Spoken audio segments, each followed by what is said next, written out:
नमस्कार, म सजन श्रेष्ठ। आज म प्रस्तुत गर्दैछु मचिन्द्रनाथको कथा। को हुन् त मचिन्द्रनाथ र मचिन्द्रनाथलाई किन काठमाडौँ ल्याइयो भन्ने रमाइलो कथा। यो कुरा हो लिच्छवी राजा नरेन्द्र देवको पालाको। त्यस बेला लामो समयसम्म काठमाडौँ उपत्यकामा पानी परेन। पानी नपरेपछि खेतीपाती गर्न समस्या भयो। रुख बिरुवाहरू सुक्न थाले। मौसमको कुनै भर भएन। पानी त पर्ला नि भनेर कुर्दा वर्षौं बित्यो, तर पानी परेन।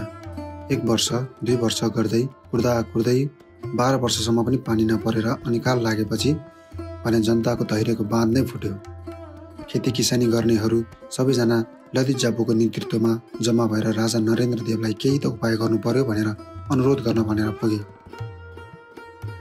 देशभरका तान्त्रिकहरूलाई भेला गराएर यसको समाधानको लागि के गर्न सकिन्छ भनेर एउटा सम्मेलन आयोजना गरे। तान्त्रिकहरूको साथसाथै ज्यापु नेताहरू पनि नेपाल खाल्डोका विभिन्न दिशाहरूमा सोधखोज र अनुसन्धान गर्न भनेर खटिए। अनि एक तान्त्रिकले कर्कोटक नागराजालाई भेटे र यो समस्याको बारेमा सोधखोज गरे। कर्कोटक नागराजाले यो सबै सङ्कटको जड गुरु गोरखनाथ भएको बताए। गुरु गोरखनाथले नवनागले आसन बनाएर बसेको हुनाले काठमाडौँ उपत्यकामा पानी पर्न नसकेको र अनिकाल लागेको हो भन्ने कुरा खुलासा गरिदिए। अनि त्यसपछि गुरु गोरखनाथले यस्तो बदमासी किन गरेछन् भन्ने कुरामा अनुसन्धान सुरु भयो। भारतबाट पहाडतिर आएका गुरु गोरखनाथ त्यति बेला गोर्खा राज्यमा बसिरहेको पत्ता लाग्यो। उनी सुरुमा नेपाल खाल्डो मार्फत काठमाडौँमा आएका रहेछन्, तर त्यस बेला गोरखनाथलाई नेपाल खाल्डोका राजाले वास्ता नगरेपछि उनी निकै रिसाए र नेपाल खाल्डो छोडेर पश्चिम दिशातिर गएका रहेछन्। गुरु गोरखनाथ गोर्खा राज्यमा पुगेपछि त्यहाँका राजाले उनको निकै मान सम्मान गरेर त्यहाँ पूजाआजा पनि गरेछन्। यो देखेर खुसी भएका गुरु गोरखनाथ गोर्खा राज्यको गुफामा बसोबास गरिरहेको कुरा पत्ता लाग्यो। त्यहाँ बस्दा उनले सबै नवनागहरूलाई खिचेर आसन बढाएर बसेपछि नेपाल खाल्डोमा पानी पर्न रोकेको रहेछ। यो सबै रहस्य खुलेपछि तान्त्रिकहरूले समस्याको समाधान पनि पत्ता लगाए।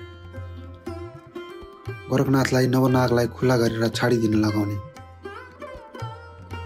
नेपाल खाल्डोको राजासँग रिसाएका गोरखनाथलाई जो पाए त्यसले मनाउन सक्ने कुरा पनि भएन। त्यसैले उनलाई मनाउन राजा स्वयं नै जानुपर्ने तान्त्रिकहरूको विचार थियो। यसरी सरसल्लाह गरेर तान्त्रिकहरूले राजा नरेन्द्र देवलाई भेट्न गए। सबै कुरा विस्तार लगाएपछि तान्त्रिकहरूले भने, सरकार, गुरु गोरखनाथलाई खुसी नपारी अहिलेको सङ्कट समाधान हुने देखिएन। उनी महाराजसँग रिसाएको हुनाले महाराजले नै उनलाई खुसी पारेर नवनागलाई छड्न अनुरोध गरी बक्सनु पर्यो। तान्त्रिकहरूको सुझावमा राजा नरेन्द्र देवले भने, तर गोरखनाथले मैले भनेको मान्छन् भने कुनै निश्चय छ त? तान्त्रिकहरूसँग राजाको प्रश्नको कुनै जवाब थिएन, किनकि राजा नरेन्द्र देव निकै हठी र झुक्न नजान्ने राजा थिए। उनी गोरखनाथसँग झुक्न जानेमा कुनै पनि निश्चिन्तता थिएन। यदि राजा झुकेर बिन्ती नै गर्न गए पनि गोरखनाथले उनको बिन्ती अस्वीकार गरे भने त झन् ठुलो सङ्कट पो पर्ने भयो। त्यसैले तान्त्रिकहरू अझ ठुलो धर्म सङ्कटमा परे। त्यसपछि उनीहरू फेरि अर्को छलफलमा जुटे। लामो समयसम्म छलफल गर्दा पनि कुनै समाधान भने निस्केन। यसरी छलफल चल्दै गर्दा त्यस तान्त्रिकहरूको समूहमा एकजना नयाँ तान्त्रिक पनि उपस्थित भएका थिए। ती तान्त्रिक थिए बन्धुदत्त आचार्य। आचार्यले त्यहाँ एउटा महत्त्वपूर्ण कुरा सुनाए। उनले भने, गोरखनाथका गुरु मचिन्द्रनाथ हुन्। मचिन्द्रनाथ गोरखनाथ भन्दा पनि अझै ज्ञानी र शक्तिशाली गुरु हुन्। त्यसैले यदि महाराज नरेन्द्र देव झुक्ने नै हो भने किन गोरखनाथ सामु झुक्न जानु? उनका पनि गुरु मचिन्द्रनाथसँग झुक्न जानु उचित हुन्छ। अनि गोरखनाथ एकचोटि रिसाइ पनि सकेका छन्, तर उनका गुरु मचिन्द्रनाथसँग त कुनै रिसिभी पनि छैन। त्यसैले महाराजले गुरु गोरखनाथलाई मनाउन जानुको सट्टा उनका पनि गुरु मचिन्द्रनाथलाई मनाएर यो काम सम्पन्न गर्नुपर्दछ। यी तान्त्रिक बन्धुदत्त आचार्यको कुरा महाराज नरेन्द्र देवसम्म पनि पुग्यो। त्यसपछि राजाले आचार्यलाई बोलाएर मचिन्द्रनाथको बारेमा सबै कुरा सोधे। बन्धुदत्त आचार्यले भने, महाराज, मचिन्द्रनाथ भारतको कारुक कामाख्यामा बस्दछन्। त्यहाँ उनको ठुलो आश्रम छ। उनलाई कुनै तरहले यहाँ ल्याउन सकेमा अवश्य पनि उनले पानी पार्ने उपाय बताउनेछन्। महाराज ती तान्त्रिक आचार्यको कुराले निकै खुसी भए र उनले भने, यो एकदमै राम्रो कुरा भन्यो। मलाई पनि रिसाएर गएका गोरखनाथसँग झुक्न जाने कुरामा पटक्कै मन थिएन। बरु म स्वयं कारुक कामाख्या गएर मचिन्द्रनाथलाई नेपाल आउन निमन्त्रणा गर्नेछु। त्यसपछि राजा नरेन्द्रदेव, तान्त्रिक बन्धु तथा आचार्य ललित ज्यापू र कर्कोटक नाग राजा सबैजना कामरूप कामाख्या गए। त्यहाँ पुगेर रातो मचिन्द्रनाथलाई उनले नेपाल खाल्डो आउनका लागि निमन्त्रणा पनि दिए। नेपालका राजा आफूलाई निमन्त्रणा गर्न आएको हुनाले मचिन्द्रनाथले इन्कार गर्न सकेनन् र उनी राजाको टोलीसँग नेपाल आए। रातो मचिन्द्रनाथ नेपाल खाल्डो आएको कुरा सर्वत्र फैलियो। गुरु गोरखनाथले पनि आफ्ना गुरु मचिन्द्रनाथ नेपाल खाल्डो आएको थाहा पाएर उनलाई भेट्न भनेर काठमाडौँ आइपुगे। यसरी गुरु गोरखनाथ पनि आफ्ना गुरु मचिन्द्रनाथलाई भेट्न आउँदा उनले बाँधेर राखेका नवनाग मुक्त भएर वर्षात सुरु भएको थियो र त्यसपछि सहकाल लागेको किंवदन्ती रहेको छ। मचिन्द्रनाथ नेपाल आएपछि उनलाई निकै नै आदरपूर्वक नेपालमा बस्नका लागि उनका सबै शर्तहरू पूरा गरिएको थिए रे। त्यस्तै क्रममा रातो मचिन्द्रनाथको जात्राको अन्तिम दिनमा हुने भोटो देखाउने जात्रा कसरी सुरु भयो भन्ने बारे रमाइलो किंवदन्ती प्रस्तुत गर्नेछु। पुरानो किंवदन्ती अनुसार काठमाडौँ उपत्यकाको टौदहमा एक जोडी नाग बस्ने गर्दथे। टौदहमा ती नागहरूका राजा कर्कोटक नाग आफ्नी पत्नीको साथ लामो समयदेखि सुखपूर्वक बसिरहेका थिए। एकपटक के भयो भने कर्कोटक नागकी रानी नागिनीको आँखामा समस्या देखियो।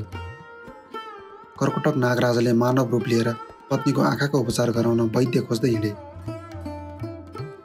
ललितपुर भरि खोज्दा पनि उनले कोही भेट्टाउन सकेनन्। त्यहाँ उनले भक्तपुरमा एकजना जान्ने ज्यापू वैद्य छन् भन्ने सुने। त्यसैले खोज्दै खोज्दै नाग राजा कर्कोटक भक्तपुरमा रहेको ज्यापू वैद्यको घरमा पुगे। नाग राजाले ज्यापू वैद्यलाई टौडह लगे। ती वैद्यले नागिनको आँखामा एउटा मलम लगाइदिए। नभन्दै त्यही मलमले उनको आँखा निको पनि भयो। ज्यापू वैद्य केही दिनपछि कस्तो छ त, ठिक छ कि छैन भनेर फेरि बुझ्न टौदह पुगे। नाग नागिन दुवैजना अति नै प्रफुल्ल भएर वैद्यको स्वागत गरे अनि मिठा मिठा परिकार पकाएर खान दिए। उनलाई अनेक प्रकारका उपहार पनि दिएर पठाए। त्यसरी नाग राजाले दिएको उपहारमध्ये एउटा अति नै झिल्कियो भोटो पनि थियो। विभिन्न मणि माणिक्य जडिएको झलझल टल्कने फोटो ती वैद्यलाई अति नै मन पर्यो।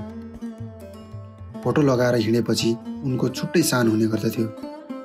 नाग राजा कर्कोटककी रानीलाई निको पारेर वैद्य भनेर उनको कृति पनि सबैतिर फैलियो। एक दिनको कुरा हो, सधैँ झै ती वैद्य नाग राजाले दिएको उपहार फोटो लगाएर हिँडिरहेका थिए। एउटा भूतले वैद्यलाई देख्यो। वैद्यले लगाएको निकै नै टल्केको अति नै आकर्षक फोटो देखेर त्यो भूत अति नै लोभियो। मणि जडेको यस्तो आकर्षक भोटो त उसले जिन्दगीमा कहिले पनि देखेको थिएन। त्यसैले उसलाई भोटोको खुबै लोभ लागेको थियो। ज्यापू वैद्य आफ्नो खेतमा काम गर्नका लागि जाँदै थिए।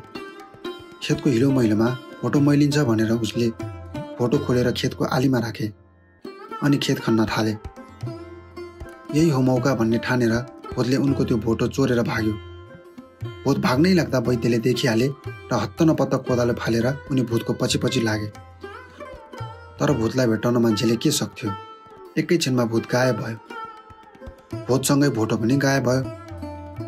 यसरी गायब भएको देख्ने बित्तिकै ज्यापू वैद्यले थाहा पाइहाले कि यो भूत नै हो भनेर। कर्कोटक नागले दिएको बहुमूल्य भोटोको यसरी चोरी भएपछि ती वैद्य तान्त्रिकको शरणमा गए। तर तान्त्रिकले पनि कुन प्रकारको भूत हो भनेर ठम्ब्याउन भने नसकेको हुनाले उनले एउटा सुझाव दिए। पाटनमा मचिन्द्रनाथको रथ टान्ने बेलामा रथ जावलाखेल पुगेपछि काठमाडौँमा बस्ने सबै भूतहरू त्यहाँ जात्रा हेर्न आइपुग्छन्। त्यसैले त्यो भूत पनि त्यही भोटो लगाएर आउन सक्छ। त्यही बेला त्यो भूतलाई समात्नु भनेर तान्त्रिकको यो कुरा सुनेर वैद्य अलिक ढुक्क भयो।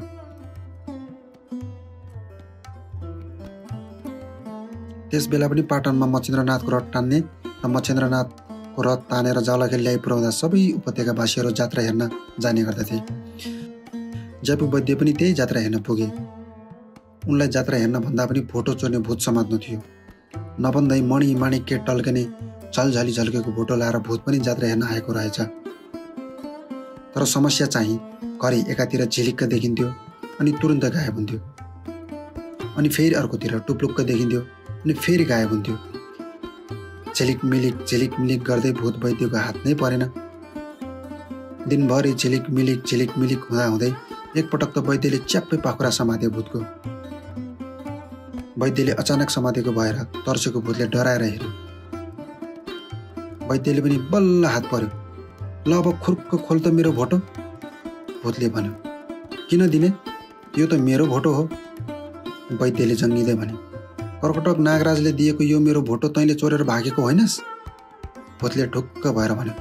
मैले कसैको केही पनि चोरेको छैन। म त एकदम असल भूत हुँ। वैद्यले तैँले नचोरेको भए यो मेरो भोटो तँसँग कसरी आयो त? भूतले भन्यो। मैले बारीको बाटोमा भेटेको हो। यो भोटो तेरो हुनै सक्दैन। यसरी भूतले मेरो भोटो भन्यो अनि वैद्यले पनि मेरो भोटो भन्यो। दुईटैले मेरो मेरो भन्दै दुईजना बीच निकै नै झगडा हुन थाल्यो। यसरी झगडा हुन थालेपछि जात्रा हेर्न आएका काठमाडौँका सबै मानिसहरू जात्रा हेर्न छोडेर वैद्य र भूतको झगडा हेर्न थाले। जात्रा हेर्न छोडेर सबै मानिसहरू एक ठाउँमा झुप्प भएर बसेको देखेर जात्रा हेर्न आएका राजा गुणकामदेवले सोधे, त्यहाँ के भएको रहेछ त? के को भिड हो त्यो? त्यसपछि राजाका सैनिक र भारदारहरू त्यहाँ पुगे। त्यहाँ पुगेर हेर्दा दुईजना झगडा गरिरहेका रहेछन्। दुवैजनालाई समातेर उनीहरूले गुणकामदेवको अघिल्तिर उभ्याए। राजा गुणकामदेवले सोध्यो, के भयो? तिमीहरू किन झगडा गरिरहेको? वैद्यले अघि सरेर भन्यो, सरकार, यसले मेरो भोटो चोरेर भाग्यो। मलाई कर्कटक नागराजाले उपहार दिएको यो भोटो यसले चोरेर यसरी ढल्काई ढल्काई लगाएर हिँडिरहेको छ। वैद्यको कुरा सुनेर राजाले बोल्न नपाउँदै भूतले अघि सरेर भन्यो, होइन सरकार, होइन, यो भोटो मेरो हो, मेरो आफ्नै हो, मैले यसको चोरेको होइन। यसरी वैद्य र भूत दुवैजनाले भोटो आफ्नै भएको दाबी गर्न थाले। त्यसपछि राजालाई समस्या पर्यो। जसले जे दाबी गरे पनि राजाले तथ्य र प्रमाणको आधारमा मात्रै निर्णय गर्नुपर्ने हुन्छ। त्यसैले यो कसको भोटो हो भन्ने बारेमा निर्णय गर्नका लागि उनले सबै प्रमाण पनि खोज्दै सोध्यो। ल तिमी भन, तिमीसँग के प्रमाण छ यो भोटो तिम्रै हो भने? भूतले भन्यो, यो भोटो मैले नै लगाइरहेको छु, यही त प्रमाण हो। अर्काको भोटो कसैले लाउन दिन्छ? मैले लगाएको भोटो मेरो भएन त? राजाले पनि यो त कुनै प्रमाण भएन। अब तिमी भन, तिमीसँग के प्रमाण छ त? वैद्यले पनि, सरकार, मलाई यो भोटो कर्कटक नागले दिएको हो। उसैलाई सोधे प्रष्टै हुन्छ। वैद्यको कुरा राजालाई चित्त बुझ्यो। तर कर्कटक नागलाई तुरुन्तै बोलाउन सम्भव थिएन। त्यसैले राजाले भूतसँग भोटो फुकालेर मचिन्द्रनाथको रथमा नै छाडेर जान भने। त्यसपछि उनले पनि तिमीहरू दुवैजना प्रमाण लिएर आऊ अनि जसको प्रमाण पुग्छ उसैले भोटो लिएर जाऊ भने। राजाको कुरा नमान्ने कुरै भएन। त्यसैले भूतले सो भोटो खोलेर त्यही मचिन्द्रनाथको रथमा छोडिदियो। दुवैजना फर्के। त्यस लगतै वैद्य टौदह पुगे। उनले कर्कटक नाग राजालाई सबै कुरा बताउन भनेर त्यहाँ पुगेका थिए। तर कर्कटक नाग त्यति बेला एउटा गोप्य अनुष्ठानमा लागेका हुनाले व्यस्त रहेको भन्दै कर्कटक नागिनले उनले भेट्न नमिल्ने कुरा बताइन्। उनले वैद्यलाई कर्कटक समक्ष समस्या सबै कुरा सुनाइदिने बाचा पनि गरिन्। त्यसको भोलिपल्ट फेरि पनि वैद्य टौदह पुगे। नागिनले कर्कटक नागलाई सबै कुरा बताएकी रहेछन्। अनि कर्कटक नागले वैद्यको लागि सन्देश छाडेका रहेछन्। नागको सन्देश वैद्यलाई सुनाउँदै नागिनले पनि, हे वैद्यज्यू, कर्कटक नागको तपाईँलाई अति नै महत्त्वपूर्ण सन्देश छ। उहाँ भन्नुहुन्छ, मान्छे जन्मेपछि अवश्य पनि मर्नुपर्छ, काम सुरु गरेपछि अन्त्य गर्नुपर्छ। त्यस्तै गरेर सबै कुराको एउटा आयु हुन्छ। त्यो आयु सकिएपछि त्यसलाई नै फिर्ता पाउनुपर्छ भनेर त्यसलाई फिर्ता पाउने आशा गर्नु हुँदैन। त्यसैले हे वैद्यजी, कर्कटक नागले त्यो भोटोभन्दा अझ राम्रो भोटो दिनु भनेर मलाई अर्याउनु भएको छ। त्यसैले यो भोटो लिनुहोस्। यो पहिले भन्दा अझ राम्रो छ। यसलाई जतन गरेर राख्नुभयो भने यसको आयु लामो होला। हेलचक्राइ गरेमा यसको आयु छोटो होला। तर आयु सकेपछि फेरि पनि फिर्ता पाऊँ भनेर जिद्दी चाहिँ नगर्नु होला। यसरी कर्कटक नागबाट वैद्यले अर्को अझ राम्रो भोटो उपहार पाए अनि अझ त्योभन्दा पनि बहुमूल्य ज्ञान पनि प्राप्त गरे। त्यसैले उनले पुरानो भोटोको माया मारे। तर भोटो त मचिन्द्रनाथको रथमा नै राखिएको थियो। भूतसँग भोटो आफ्नो हो भन्ने कुनै प्रमाण नै थिएन। त्यसैले दाबी गर्ने कुरै भएन। वैद्यले पनि अर्को भोटो पाइसकेको र हराएको भोटोप्रति कुनै लोभ नभएको हुनाले उनी दाबी गर्न पनि गएनन्। अर्को वर्षको भोटो जात्रासम्म पनि कसैले भोटो लिन नआएपछि राजा गुणकामदेवले यो भोटो कसको हो भनी मचिन्द्रनाथको रथका चारै कुनाबाट भोटो देखाउने आज्ञा दिए। तर कसैले पनि साक्षी प्रमाणसहित सो भोटो लिन आएनन्। त्यस वर्ष कोही लिन नआएपछि अर्को वर्ष मच्छिन्द्रनाथको रथ जात्रामा पनि त्यो भोटो कसैले प्रमाण भए लिएर जाऊ भनेर रथको चारै कुनाबाट देखाउन थालियो। त्यसपछि त्यो भोटो देखाउने वार्षिक प्रचलन नै सुरु भएको हो भन्ने किम्वदन्ती रहेको छ। मच्छिन्द्रनाथ रथ जात्रा काठमाडौँ उपत्यकाको सबैभन्दा लामो रथ जात्रा हो। यस जात्रा हेर्न काठमाडौँ उपत्यकाका तीनै सहरहरूबाट श्रद्धालु भक्तजनहरू पाटन जाने पुरानो प्रचलन छ। मच्छिन्द्रनाथ नेपाल आएपछि उनलाई निकै नै आदरपूर्वक नेपालमा बस्नका लागि उनका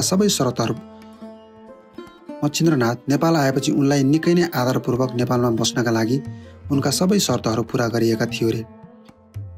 उनीसँगको सल्लाहमा श्री सूर्य दक्षिणायन गरी 12 पक्ष अर्थात् 8 महिना बुगमतीमा राखेर श्री सूर्य उत्तरायण हुने 12 पछि अर्थात् यसपछिको 6 महिना पाटनमा बस्ने व्यवस्था मिलाइएको थियो। यसरी पाटनबाट दक्षिणायन ठाउँ बुगमती रहेको र सो ठाउँबाट उत्तरायण पाटन क्षेत्र हुने भएको हुनाले 6 महिना पाटनमा र 6 महिना बुगमतीमा रातो मच्छिन्द्रनाथको वासस्थान राखिएको थियो। पुरानो प्रचलन अहिलेसम्म पनि कायमै रहेको विश्वास गरिन्छ। यो थियो रातो मच्छिन्द्रनाथलाई काठमाडौँ उपत्यका किन र कसरी ल्याएको भन्ने पुरानो किम्वदन्ती। रातो र सेतो दुई थरी मच्छिन्द्रनाथको चर्चा हुनेमा रातो मच्छिन्द्रनाथलाई लोकेश्वर पनि भनिन्छ। वैशाख शुक्ल प्रतिपदाको दिन मूर्तिलाई रथमा राखेपछि त्यसको 3 दिनमा सक्खरको शरबत खुवाएर पुल्चोकमा राख्ने अनि त्यसको भोलिपल्ट पुल्चोकदेखि गहभालसम्म रथ तान्ने प्रचलन छ। यी सबै प्रचलनका छुट्टा छुट्टै कथाहरू रहेका छन्। रातो मच्छिन्द्रनाथको रथ 32 हात अग्लो, 32 हात लामो र 32 तलाको हुन्छ। रथ कुडाउने पाङ्राको परिधि समेत 32 हातकै हुने पुरानो वस्तुकला अनुसार उल्लेख गरिएको छ। त्यस्तै रातो मच्छिन्द्रनाथको रथमा हरियो धुपीको पातले सजाउने गरिन्छ। यति अग्लो रथ उपत्यकामा घुमाउँदा रथ पल्टिएर वा भाँचिए अनिष्ट हुने भन्ने जनविश्वास रहेको छ। मच्छिन्द्रनाथको रथ स्थानीय बाराही जातिले निर्माण गर्नुपर्ने हुन्छ अनि यो रथ यात्रा करिब 2 महिनासम्म चल्छ। त्यसैले यो नेपालकै सबैभन्दा लामो रथ यात्रा पनि हो। रातो मच्छिन्द्रनाथको रथलाई सुन्दारा, नुगल, लगनखेल हुँदै जौलाखेलमा पुर्याएर साइत अनुसार भोटो देखाएपछि यो जात्रा समापन भएको मानिन्छ। जौलाखेलमा देखाइने भोटो जात्राको पहिलो दिन भूतप्रेत पन्छ्याउन भनेर रथ वरिपरि भात छर्ने प्रचलन रहेको छ। यी प्रचलनको आधारमा सो स्थानको नाउँ जाउलाखेल रहन गएको हो रे। नेपाली भाषामा यो ठाउँलाई जा ह्वाउ ठ अर्थात् भात छर्ने चौर भनेर भन्ने गरिन्छ र सो भनाइ अप्रभंश भएर जाउलाखेल भएको हो भन्ने एउटा किम्वदन्ती रहेको छ। त्यस्तै लिच्छवीकालीन राजा नरेन्द्रदेवको पालादेखि नै अन्तिम दिनमा भोटो जात्राको प्रमुख अतिथि राजा हुने प्रचलन रहेको थियो। राजतन्त्र समाप्त भइसकेपछि पनि कहिले राष्ट्राध्यक्ष उपस्थित हुनुपर्ने नियम अनुसार राष्ट्रपति सो स्थानमा उपस्थित हुने प्रचलन रहेको छ। मच्छिन्द्रनाथको जात्रा समापन भएपछि मच्छिन्द्रनाथको मूर्तिलाई बुगमतीमा लग्ने प्रचलन रहेको छ। यो मच्छिन्द्रनाथको बारेमा किम्वदन्ती र मच्छिन्द्रनाथ जात्राको बारेमा छोटो जानकारी कस्तो लाग्यो र किम्वदन्ती कस्तो लाग्यो कमेन्ट गर्नुहोला र साथै यस्तै किम्वदन्तीहरू आगामी दिनमा प्रस्तुत गर्दै जानेछु। प्रतीक्षा गर्नुहोला। धन्यवाद।